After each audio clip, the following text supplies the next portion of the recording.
So I'm in the middle of doing some house cleaning for a guest we're gonna have for a few weeks. And I just wanted to show you how I was recuperating from my hysterectomy on the downstairs level of our townhouse. There's a half bath in the kitchen, and then we have this huge couch, which I'll show you a picture of it before setting it up as a bed here. And then I'm gonna show you how I set it up as a bed for me to recuperate with. The second week of me having had the hysterectomy, on week 2, husband had to leave for work for a whole week, so I was by myself, and I really wanted to be downstairs and not traverse the stairs up and down during that week. Although I did go up one time to take a shower, I was very careful and very slow on the stairs going up and down, but I just wanted to be safe. But anyway, here's the bed. So this is what the couch looked like when I had it in bed mode. We kind of have kept it in bed mode. I've replaced the sheets a few times, washed them, but we kind of enjoy hanging out down here, especially since husband got the screen put up for me. So we have a projector system, and he put a big old screen up there. So I was able to sit down here, watch all my YouTube, watch my Netflix, all that. And then I put this extra TV table we have with Seven's bed on it. So he would spend most of his mornings, and still does, in that window watching the birds and the squirrels on the deck and everything. Right now he's playing with his hair tie. But yeah, so our half bath is right here, which is really Seven's bathroom because all his stuff stays in here, his litter box is in here. But yeah, I've washed up in the sink a few times, and I was able to get up and go to the bathroom and use this bathroom because it's really difficult that first couple weeks to get up with the incisions of the hysterectomy. It's pretty difficult. And then of course the kitchen is there, so I had access to everything.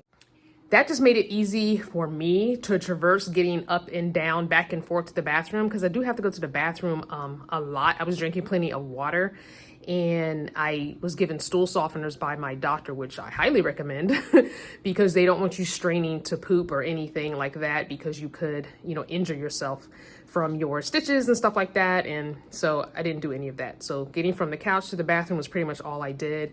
I did a lot of snacking. So what I would do is husband would, before he went to work, he'd make me like a big bowl of fruit and leave it with me, and I just had a cover over top of it. So I would nibble on fruit until he came home for lunch, and then he'd make me something for lunch, and then heat me up something for dinner. So it made it much easier. And the week he was gone, that's pretty much the same schedule I kept to.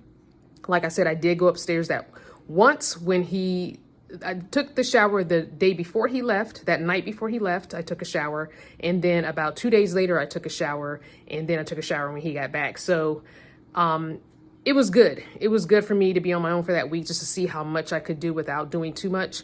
So for all the women who were saying that they're about to get a hysterectomy and what would I advise, or, that kind of thing, listen to what your doctor says 100%.